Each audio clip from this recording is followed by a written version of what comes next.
Welcome back, ODHtv, Raising Kanan Season 4. There's these two exclusive pictures floating around with Kanan talking to the police, particularly Detective Garcia. I want this case closed. Squeeze hard on anyone you can. So there's nothing else that Captain Baptiste could be talking about except for Detective Howard's death. And he's talking to Detective Garcia, pretty much telling him, by any means necessary, find out everything you can find out and let's close this case as soon as possible.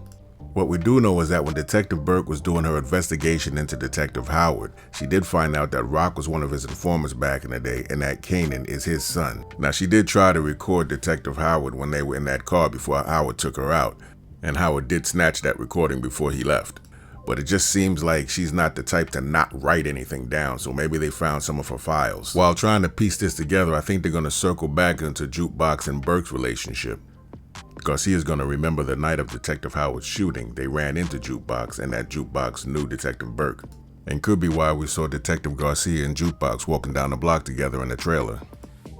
So with Agent Hannah's investigation, we know that Detective Howard was trying to pin everything on Marvin to protect Rock, him, and Kanan. The feds were already onto Marvin anyway.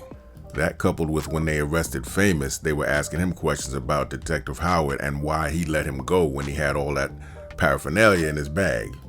So with all that evidence leading back to the Thomas family, it leads me to this next picture where we have Detective Garcia and Kanan, and it looks like he was beating up Kanan. I don't know if they like Marvin for Howard's death, they like him for some other things, but they might be leading back to Kanan or Rock. But Kanan could be one of their prime suspects, which could lead us to this picture where Rock is talking to her lawyer Andre, trying to find out how insulated her and Kanan might be, because she's definitely going to find out, most likely from her lawyer, that this investigation is getting close to her and Kanan.